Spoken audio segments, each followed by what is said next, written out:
Teman-teman, pada edisi ke-6 ini saat teduh kita akan membahas tentang pernikahan. Pernikahan menurut konsep Alkitab. Pernikahan yang ideal sebagaimana dirancangkan Tuhan. Mari kita baca natsnya dari Kejadian 2 ayat 18 sampai 25. Tuhan Allah berfirman, "Tidak baik kalau manusia itu seorang diri saja. Aku akan menjadikan penolong baginya yang sepadan dengan dia." Lalu Tuhan Allah membentuk dari tanah segala binatang hutan dan segala burung di udara. Dibawanyalah semuanya kepada manusia itu untuk melihat bagaimana ia menamainya. Dan seperti nama yang diberikan manusia itu kepada tiap-tiap makhluk yang hidup, demikianlah nanti nama makhluk itu. Manusia itu memberi nama kepada segala ternak, kepada burung-burung di udara, dan kepada segala binatang hutan. Tetapi baginya sendiri ia tidak menjumpai penolong yang sepadan dengan dia. Lalu Tuhan Allah membuat manusia itu tidur nyenyak. Ketika ia tidur, Tuhan Allah mengambil salah satu rusuk daripadanya, lalu menutup tempat itu dengan daging. Dan dari rusuk yang diambil Tuhan Allah dari manusia itu, dibangunnyalah seorang perempuan, lalu dibawanya kepada manusia itu. Lalu berkatalah manusia itu, "Inilah dia, tulang dari tulangku dan daging dari dagingku. Ia akan dinamai perempuan sebab ia diambil dari laki-laki. Sebab itu, seorang laki-laki akan meninggalkan ayahnya dan ibunya dan bersatu dengan istrinya, sehingga keduanya menjadi satu daging." Mereka keduanya telanjang, manusia dan istrinya itu, tetapi mereka tidak merasa malu. Teman-teman, pada sepanjang pasal 1 kitab Kejadian, kita melihat bagaimana Tuhan menikmati hasil pekerjaannya. Tuhan menyatakan bahwa semuanya baik. Tetapi tiba-tiba di ayat yang ke-18 kitab Kejadian pasal 2, Tuhan berkata, tidak baik kalau manusia itu seorang diri saja. Nah, ingatlah bahwa ini adalah manusia pertama yang baru saja diciptakan. Tidak ada dosa, belum jatuh ke dalam dosa. Semuanya masih sempurna. Nah, apalagi yang kurang? Hubungannya dengan Tuhan sempurna. Dia memiliki rumah yang sempurna di Taman Eden. Dia memiliki kebun yang sangat indah, taman yang mempesona, koleksi kebun binatang yang paling lengkap. Tetapi dalam semua kesempurnaan itu, tetap ada yang kurang. Pada ayat 18 selanjutnya Tuhan berkata, "Aku akan menjadikan penolong baginya yang sepadan dengan dia." Ya, Tuhan merancangkan pernikahan. Tuhan merancangkan pernikahan untuk memenuhi kebutuhan kita akan hubungan, yaitu hubungan persahabatan. Jangan merasa bersalah apabila sesewaktu kita merasa kesepian. Tidak ada yang salah dengan rasa itu. Kebutuhan akan persahabatan adalah bagian dari rancangan Tuhan sewaktu Tuhan menciptakan manusia. Ayat ini tidak berarti mengharuskan semua orang harus menikah dan menjadi bersalah apabila dia hidup melajang. Tentu tidak. Tuhan juga memanggil orang-orang tertentu untuk hidup lajang sampai kepada akhir hayatnya. Orang-orang seperti ini adalah orang-orang yang selalu istimewa. Tuhan punya rencana yang indah.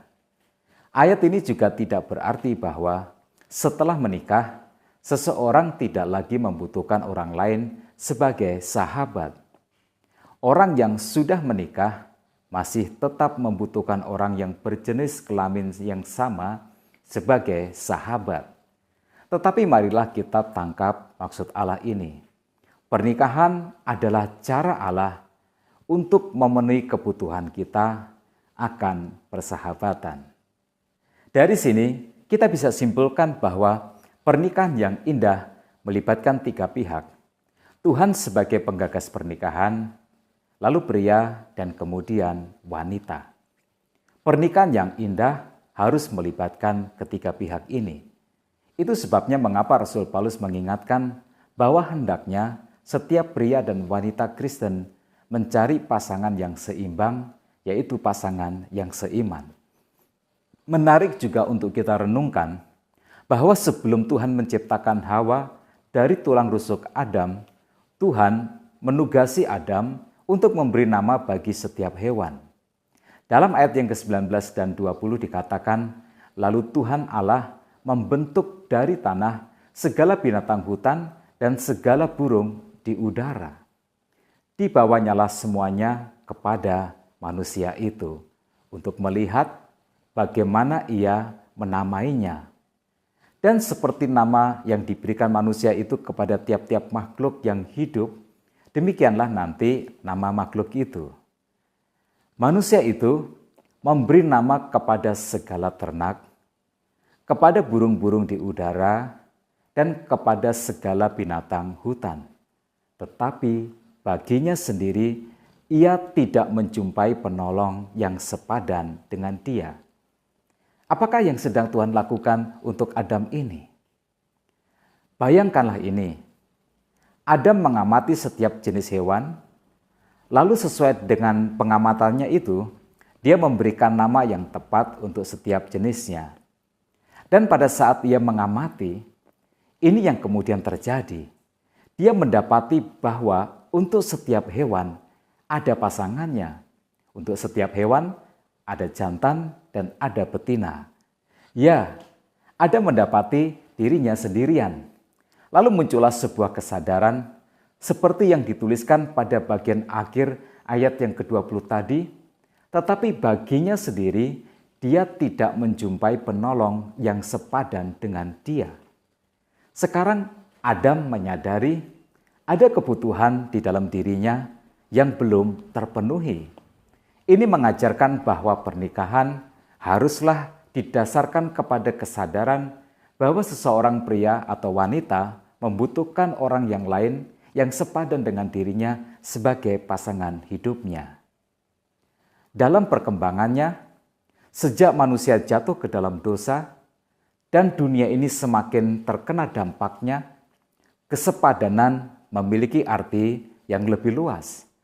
Kesepadanan tidak hanya dalam arti sama-sama manusia seperti pada zaman di Taman Eden ini, tetapi juga harus seiman. Di kemudian hari, pengertian ini ditambahkan. Seyogianya, sepadan juga secara sosial maupun tingkat pendidikan. Dalam pernikahan, ada kebutuhan untuk saling berkomunikasi, mengkomunikasikan banyak hal, dan komunikasi yang saling sambung menjadi pemenuhan dari kebutuhan akan persahabatan. Komunikasi yang saling sambung jelas membutuhkan kesepadanan atau kesetaraan dalam banyak hal. Menarik juga untuk direnungkan, mengapa Hawa tidak diciptakan bersamaan dengan Adam. Adam harus menjalani hari-hari awalnya sendirian, sampai kesadarannya akan penolong yang sepadan itu kemudian muncul. Gerbang pernikahan haruslah dimasuki saat seseorang memiliki kesiapan mental yang cukup. Maka pernikahan tidak dapat dilaksanakan di usia yang terlalu muda atau belum matang usia mentalnya. Pernikahan bukan tentang status, tetapi tentang kesiapan mental untuk kita menjalaninya. Hawa diambil dari tulang rusuk Adam, bisa saja Tuhan menciptakannya dari debu tanah seperti yang dilakukannya dengan Adam.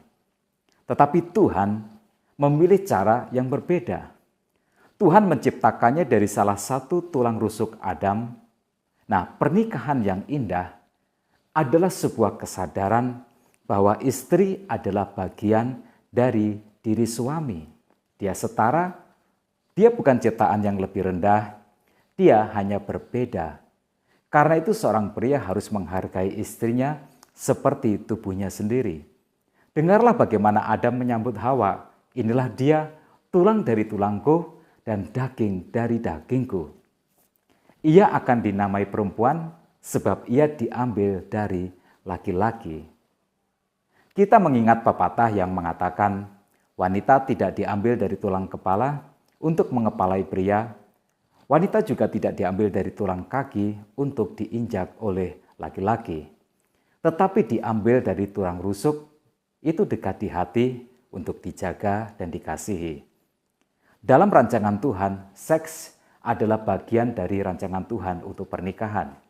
Ayat 24 dan 25 berkata, sebab itu, seorang laki-laki akan meninggalkan ayahnya dan ibunya dan bersatu dengan istrinya, sehingga keduanya menjadi satu daging. Mereka keduanya telanjang, manusia dan istrinya itu, tetapi mereka tidak merasa malu. Seks dalam pernikahan adalah pemberian Tuhan yang baik. Bagian dari rencana Tuhan untuk kesenangan dan juga untuk melaksanakan amanat Tuhan supaya manusia memenuhi bumi ini dengan keturunan yang saleh dan juga yang takut akan Tuhan. Nah, sekarang mari kita aplikasikan secara singkat nas ini. Pernikahan adalah rancangan Tuhan yang indah bagi kehidupan kita semua. Bagi yang sudah menikah, sikapi pasanganmu sebagai dirimu sendiri. Ya, istrimu atau suamimu adalah sebagian dari dirimu sendiri. Tidak ada ungkapan, inilah bekas tulangku atau bekas dagingku. Adam tidak bisa mengatakan seperti itu kepada Hawa. Maka tidak ada ungkapan bekas suami atau bekas istri. Seperti tidak ada bekas anak. Begitu juga tidak ada bekas istri. Bukankah tidak mungkin bagi kita untuk menceraikan diri kita sendiri? Bagi yang belum menikah, carilah pasangan yang sepadan. Suami atau istri adalah teman hidup sepanjang hayat. Karena itu, kesepadanan sangatlah penting. Deskripsikanlah arti kesepadanan yang sesuai dengan diri kita, yang memungkinkan kita untuk hidup selamanya dan senyamannya dengan pasangan kita. Sepadan dalam iman, sepadan secara sosial, sepadan secara pendidikan, sepadan secara nilai-nilai moral. Kalau mau kita bisa menambahkan daftar ini secara wajar. Sebab semakin tinggi indeks kesepadanan itu, semakin indah sebuah pernikahan. Demikianlah renungan kita, kiranya saat teduh ini menjadi berkat bagi rumah tangga kita. Tuhan Yesus memberkati.